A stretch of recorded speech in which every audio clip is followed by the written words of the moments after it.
ইউক্রেনের president Vladimir Zelensky বলেছেন যে রাশিয়ার কুরস্ক অঞ্চলে তার সৈন্যদের অনুপ্রবেশ একটি বিজয় পরিকল্পনার অংশ। এই বিজয় পরিকল্পনা তিনি আগামী মাসে মার্কিন প্রেসিডেন্ট জো বাইডেনকে উপস্থাপন করবেন।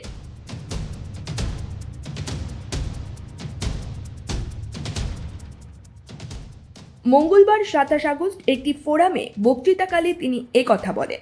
জেলেনস্কি বলেছিলেন যে পরিকল্পনার সাফল্য নির্ভর করবে বাইডেনের ওপর এবং মার্কিন যুক্তরাষ্ট্র ইউক্রেনকে এই পরিকল্পনায় কাজ করার অনুমতি দেবে কিনা তার উপর।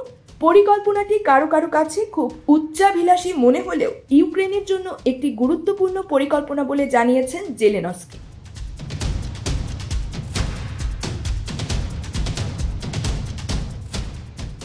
এই পরিকল্পনাটি মার্কিন প্রেসিডেন্ট প্রার্থী কমলা হ্যারিস এবং ডোনাল্ড ট্রাম্প উভয়কেই দেখাবেন বলেও জানান তিনি। জেলেনস্কি আরও বলেছেন যে ইউক্রেন সম্প্রতি দেশীয়ভাবে তৈরি ব্যালিস্টিক ক্ষেপণাস্ত্রের প্রথম সফল পরীক্ষা চালিয়েছে। তিনি তার দেশের প্রতিরক্ষা শিল্পকে অভিনন্দন জানিয়েছেন, তবে ক্ষেপণাস্ত্রের বিষয়ে বিস্তারিত কিছু জানাননি তিনি।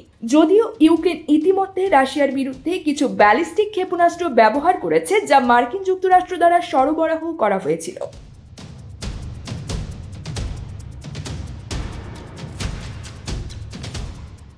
তবে দেশটি পশ্চিমা সহায়তার উপর নির্ভরতা হ্রাস করার জন্য সামরিক হার্ডওয়্যারের অভ্যন্তরীণ উৎপাদনের জন্য কাজ করছে। উল্লেখ্য, আগস্টের শুরুতে বেশ কিছু ইউক্রেনীয় সেনা রাশিয়ার কুরস্ক অঞ্চলে অনুপ্রবেশ করেছিল। News desk, focus TV.